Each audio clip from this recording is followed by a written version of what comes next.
बोलो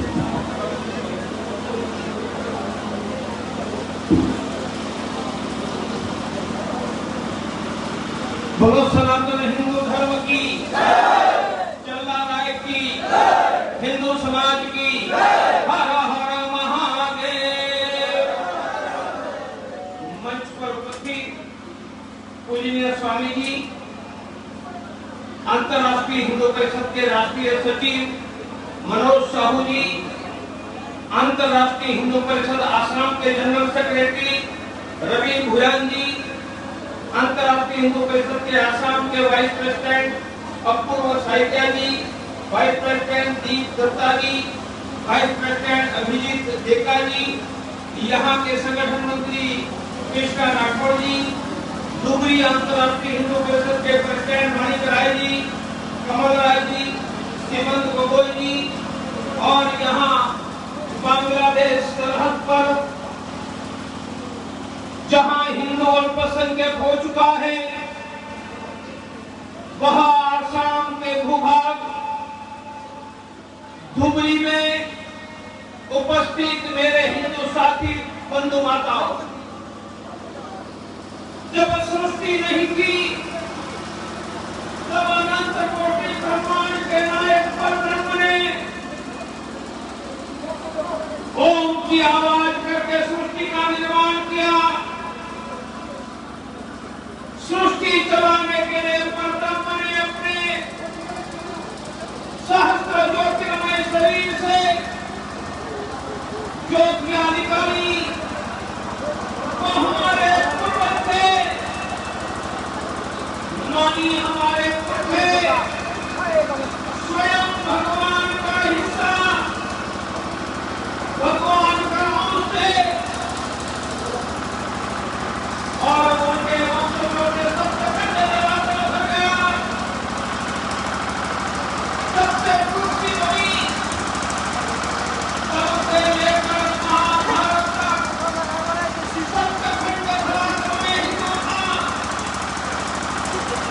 आसाम में तो हिंदू था, बांग्लादेश पाकिस्तान अफगानिस्तान यूरोप में हिंदू था, परंतु 2-3 हजार वर्षों में दुनिया भर में हिंदू समाप्त हो गया। हिंदुओं की मातृभूमि जिनको हमने भारत माना, उत्तरम यत् समुद्रस्य, भारत वही देश जो समुद्र के उत्तर में है, उत्तरम यत् समुद्रस्य हिमालयस्य दक्षिणम, भारत वह देश है जो समुद्र से उत्तर में है, हिमालय से दक्षिण में है। यहाँ भारतवर्ष में भी हिंदू आज खतरे में आ गया। भारतवर्ष का आधा हिस्सा पाकिस्तान बन गया, अफगानिस्तान बन गया, बांग्लादेश बन गया, और बचे हुए भारत में वह डोगरी होगा, गाँव होगा, वह बंगाल होगा, जम्मू होगा, केरल होगा। हिंदू अपने अस्तित्व के लिए संघर्ष कर रहा है। सृष्टि पैदा हुई तब तक, और सृष्टि पैदा होने के करोड़ों करोड़ों वर्षों तक सप्तखंड हमारी तलवार की भुजाओं के नीचे था। दुनिया की समृद्धि हमारे पास थी, सुरक्षा हमारे पास थी, कभी किसी हिंदू का घर नहीं टूटा था, गांव नहीं जलाता था, गाय नहीं कटी थी, संपूर्ण दुनिया का समृद्ध हिंदू आज गरीब हो गया है, आज असुरक्षित है। हिंदू कश्मीर में तो असुरक्षित है, आसाम के धुबरी में गोगा गांव में भी असुरक्षित है। उस परिस्थिति में हम सबको संकल्प करना होगा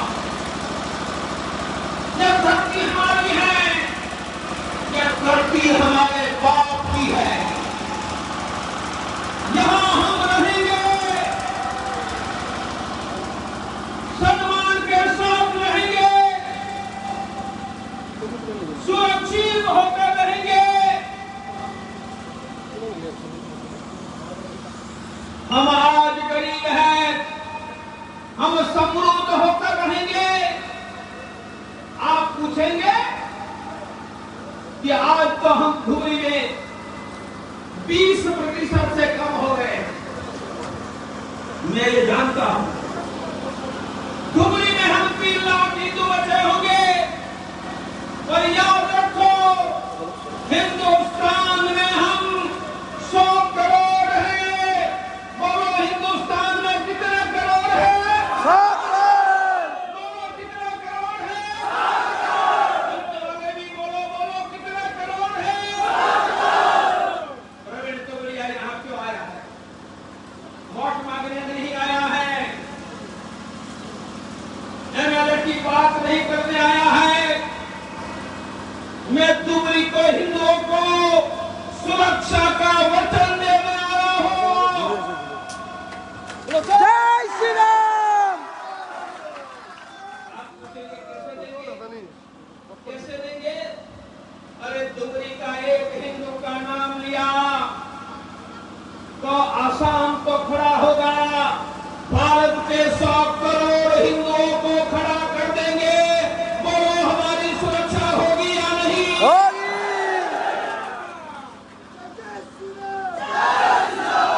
तो कहेंगे कि 100 करोड़ की ताकत कैसे खड़ी करेंगे? मेरे साथ हाथ उठाओ, सब उठाएंगे भाइयों बहने। मैं कहूंगा वीर हिंदू, आप बोलेंगे विजेता हिंदू। बोलो वीर हिंदू, वीर हिंदू, वीर हिंदू। मैं बोलिए मैं संकल्प करता हूं कि हमारा आत्मा अमर है, मरता नहीं है। जो मरता नहीं है वो डरता नहीं है, हम डरते नहीं हैं, हम वीर हैं, हम त्रिशूल धारण करेंगे। मां कामाख्या देवी, भगवान शंकर का शौर्य हम भारत में 2 करोड़ हिंदुओं में खड़ा करेंगे। हमारा संकल्प अब तो हिंदू ही आगे, बोलो जोर से, अब तो हिंदू ही आगे। सुरक्षित हिंदू, समृद्ध हिंदू, सम्मानयुक्त हिंदू, सुरक्षित हिंदू, हर हिंदू, हर हिंदू परिवार, हर हिंदू गांव, हर हिंदू बहन बेटी, हमारा धर्म, हमारा देश सुरक्षित करेंगे। बोलो वीर हिंदू, विजेता हिंदू। मैंने आपको संकल्प करवाया, त्रिशूल का लिस्ट कीजिए। आपको याद दिलाया कि हमारा आत्मा अमर है, हमारा आत्मा मरता नहीं है। तो डरता कौन है? जो मरता है। बोलो मरता ही नहीं है वो डरता है क्या? जो मरता नहीं वो डरता है क्या? और जो डरता नहीं है वो विजेता बनता है या नहीं? बनते या नहीं? इसलिए मैं ये वीर हिंदू, यानी कि तलवार के नीचे सप्तखंड धरातल था, आज उनके बेटे को कोई जिहादी चुनौती देने आया है। मैं जिहादियों को बता दे रहा हूं कि तुम अपनी औकात में रहना, वरना मां कामाख्या देवी और प्रवीण तोगड़िया धरती पर हिंदुओं की सेवा के लिए खड़े।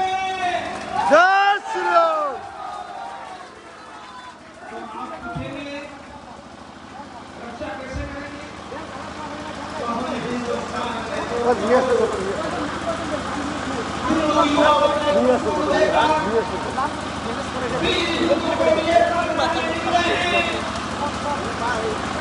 वीर हिंदू विजेता अभियान में प्रत्येक व्यक्ति को त्रिशूल देंगे, प्रोग्राम करवाएंगे, विजयादशमी के दिन घरों में गाँव में संकल्प पूजन करवाएंगे और सेना और पुलिस में भर्ती करेंगे।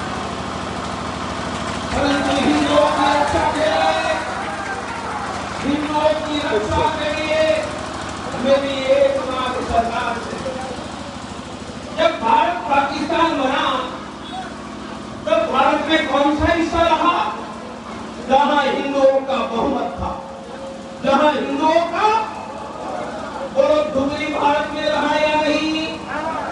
तो डुगरी में भारत का, हिंदुओं का बहुमत होगा या नहीं? आज बहुमत नहीं है। तो यह डुगरी में मुसलमान कहां से आए होंगे? बताओ कहां से आए होंगे? कहां से आए होंगे? तो बोलो उसको गाड़ी टोपी पकड़कर सरकार को बांग्लादेश भेज देना चाहिए नहीं?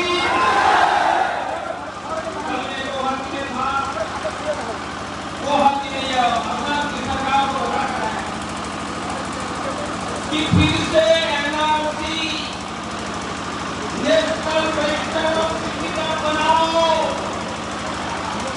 और 51 के बाद जो बांग्लादेश से दाढ़ी टोपी वाले मुसलमान आए हैं उनको पकड़कर बांग्लादेश भेज दो।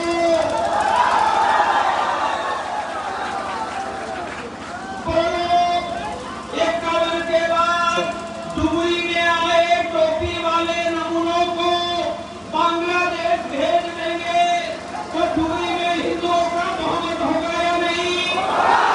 हिंदू सुरक्षित रहेगा या नहीं? तो बोलो बांग्लादेशियों को आसाम से भगाने के लोकतांत्रिक अभियान में मेरे साथ जुड़ोगे क्या? जुड़ोगे क्या? मैंने राज्य सरकार को सुझाव दिया है कि बांग्लादेशी मुसलमान कैसे पहचानेंगे। अभी अभिजीत झा मेरा परिचय दे रहे थे, मैं 40 साल पहले का कैंसर का शब्द लूँ जो एक ऑपरेशन के 5-10 लाख रुपया लेते हैं। तो डॉक्टरों को पता है वो एक लड़का है 2 साल का, उनका बाप कौन है, उनका विवाद हुआ तो आज लेबोरेटरी बता देती है। कैसे बता देती है? लड़का का डीएनए करेंगे, डीएनए बताएंगे उनका बाप उत्पल दत्त है या कौन है। तो बोलो डुगरी के दाढ़ी टोपी वाले नमूनों का डीएनए टेस्ट करेंगे तो उनका बाप का बाप का बाप का पता चलेगा या नहीं? और उनका बाप दादा यदि भारत में नहीं है तो बांग्लादेश भेजा जाए या नहीं? इसलिए राज्य सरकार से पहली बात यह है कि फ्रेश एनआरसी करो, 51 के आधार पर करो, विदेशी जांचने के लिए हर डिस्ट्रिक्ट में डीएनए लेबोरेटरी लगाओ। हम पूरे भारत में उनका दबाव बनाएंगे और बांग्लादेशियों को भगाने के मुद्दे पर डुगरी अकेला नहीं होगा, आसाम अकेला नहीं होगा, पूरा भारत आसाम के साथ खड़ा होगा। कभी जम्मू के हिंदुओं के साथ यही अन्याय होता था, हमने जम्मू के समर्थन में भारत खड़ा कर दिया। बोलो अमरनाथ मुद्दे पर श्रीनगर के मुसलमानों को झुका दिया था या नहीं? तो श्रीनगर में तो मुसलमान का राज था, फिर भी हमने झुका दिया। यहाँ मुसलमान का राज नहीं है, गुवाहाटी में वह मुख्यमंत्री का राज है जिन्होंने हजारों एकड़ मुसलमानों से जमीन मुक्त करवाया है। मैं आसाम के मुख्यमंत्री हेमंत बिस्वा शर्मा को अभिनंदन करता हूँ कि आपने हजारों एकड़ जमीन मुसलमान से मुक्त करवाई, पर अभी भी 10 लाख बीघा जमीन है। बोलो, ये मुक्त करवानी चाहिए नहीं? और ये जमीन गरीब हिंदुओं को बांट देनी चाहिए नहीं? इसलिए मेरे भाइयों, छात्रों की जमीन भी मुक्त हो रही है, सरकारी जमीन भी मुक्त हो रही है। यह काम अच्छा है, पर अच्छा काम तब माना जाएगा जब एनआरसी के आधार पर आसाम में 50 लाख बांग्लादेशी घुसपैठिए मुसलमान यहां हैं, उनको दाढ़ी टोपी पकड़कर बांग्लादेश भेज देंगे। आप कहेंगे कि बांग्लादेश नहीं लेंगे तो क्या करेंगे? तो बांग्लादेश के 1/3 हिस्सा पर कब्जा करके यह नमूनों को भेज देंगे, पर यह नमूने धुबरी में रहेगा, धुबरी में रहेगा, आसाम में रहेगा। और इससे धुबरी अकेला नहीं है, आसाम अकेला नहीं है, हम पूरे हिंदुस्तान के 100 करोड़ हिंदुओं को खड़ा कर देंगे। मैंने कहा था हमारा लक्ष्य है हिंदू ही आगे, सुरक्षित हिंदू। हमारा दूसरा लक्ष्य है समृद्ध हिंदू। मेरे साथ बोलो, आप उठाओ, बोलो, अब तो हिंदू ही आगे, सुरक्षित हिंदू, समृद्ध हिंदू, सम्मान युक्त हिंदू, समृद्ध हिंदू, गरीबी मुक्त भारत, रोजगार युक्त युवा, कर्ज मुक्त किसान, महंगाई मुक्त गृहिणी। मैंने दो बातें कही, ये देश के 100 करोड़ हिंदुओं को हम मिलकर सुरक्षा का कवच देंगे। कोई हिंदू अकेला नहीं है, हम 100 करोड़ हैं। दूसरी बात कही, समृद्ध हिंदू, गरीबी मुक्त भारत। इसलिए मैंने 2 बातें सरकार से मांगी है। जैसा बोलो, सभी राज्य और केंद्र सरकार ने खाली 1 करोड़ जगह तुरंत भरे। केंद्र सरकार जिन्होंने ई श्रम कार्ड लिया है उनको हर बार 6,000 रुपया दे। मैं आपको बताना चाहता हूँ, सभी राज्यों और केंद्र सरकार ने 1 करोड़ जगह खाली जगह है, सैलरी के पैसे हैं। बोलो, सरकार ये जगह भरेगी तो हमें रोजगार मिलेगा या नहीं? तो मेरी आसाम सरकार से भी मांग है, केंद्र सरकार से मांग है, 1 करोड़ जगह देश के सभी राज्य केंद्र सरकार भरे तो बोलो, रोजगार मिलेगा या नहीं? तीसरा, सरकार ने श्रम कार्ड बनाए हैं पिछले मजदूरों के, तो जैसे किसानों को 6,000 रुपया मिलता है, बोलो, श्रम कार्ड वाले मजदूरों को 6,000 रुपया मिलना चाहिए या नहीं? तो हमें समृद्धि मिलेगी या नहीं? और तीसरी बात मेरे द्वारा है, मेरे साथ बोलो, नेशनल सेल्फ एम्प्लॉयमेंट फोरम, राष्ट्रीय स्वरोजगार योजना। ये सरकार की नहीं है, किसकी है? अंतर्राष्ट्रीय हिंदू परिषद राष्ट्रीय बचत दल। क्या करेगी? आपको रोजगार देगी। रोजगार के लिए 1 रुपया लगाना है नहीं, रिस्क नहीं। हर महीने आपको 10 से 25,000 रुपया मिलेगा। भाइयों को भी मिलेगा, बहनों को भी मिलेगा। यह मीटिंग के बाद मैं कार्यकर्ता की मीटिंग लेने वाला हूं। आपके धुबरी जिला में भी भाई और बहनों को और पूरे आसाम और देश में 1 महीने में रोजगार देने का काम हम खड़े करने जा रहे हैं। जय श्री राम। हमारा कल संकल्प है, समृद्ध हिंदू, गरीबी मुक्त भारत, रोजगार युक्त सरकार से भी 2 मांग की है और हम भी रोजगार देने जा रहे हैं।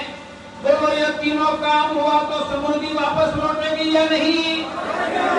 इसलिए हमें समृद्धि भी चाहिए और समृद्धि लूटने वाली कोई औरंगजेब की औलाद को यह धरती पर खड़े होने नहीं देंगे,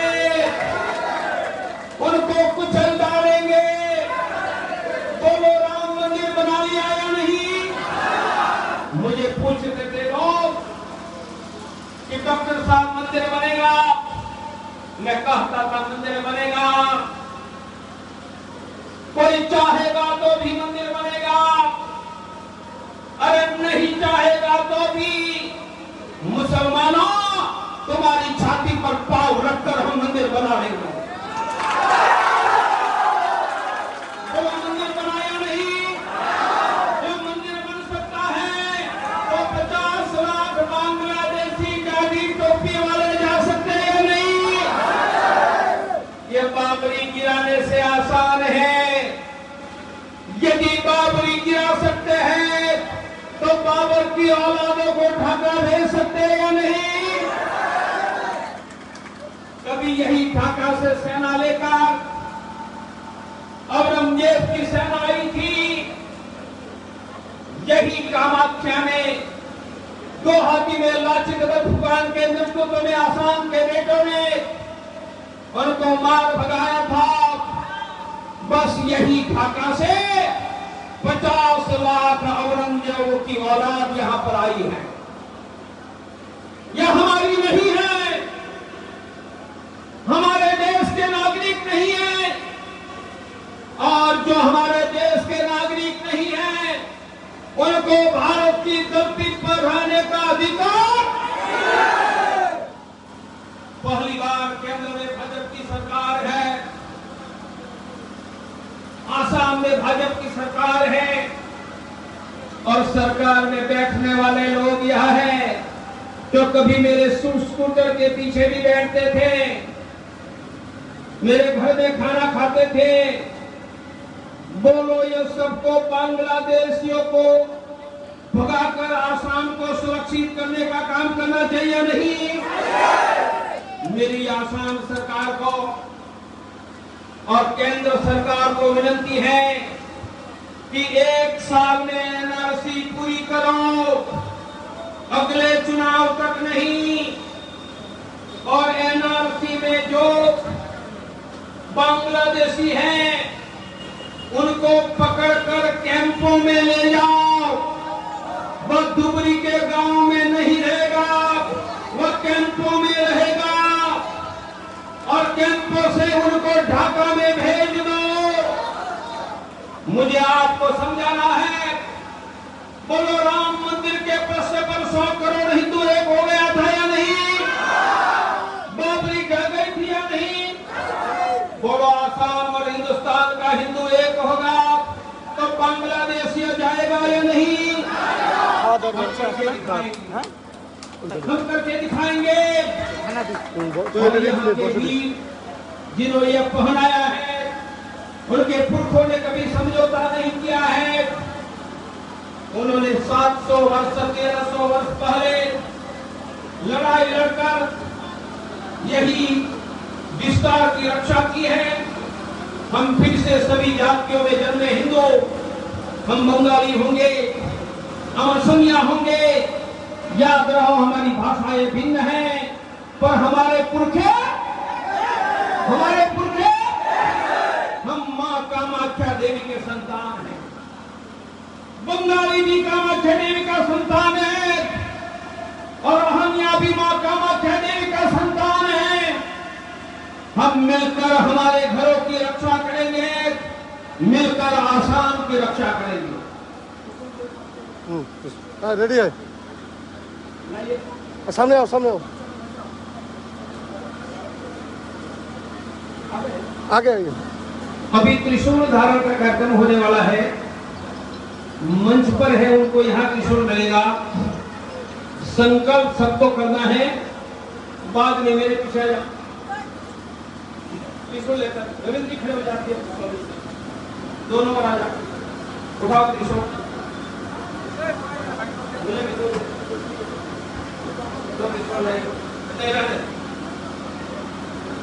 सब हाथ उठाओ, बोलिए हम संकल्प करते हैं कि हम वीर हैं, विजेता बनेंगे। हम मां कामाख्या देवी, महामाया चंडिका देवी, भगवान शंकर का त्रिशूल धारण करके संकल्प करते हैं कि लोकतांत्रिक कानूनी पद्धति से 50 लाख बांग्लादेशी मुसलमानों को बांग्लादेश भेजकर ही दम लेंगे। हम देश में 2 करोड़, आसाम में 5 लाख युवाओं को त्रिशूल धारण करवा के आसाम के वीरों को विजेता बनाएंगे। हम संकल्प करते हैं कि हम बांग्लादेश बॉर्डर पर धुबरी में हिंदू अल्पसंख्यक है, वहां भी हर हिंदू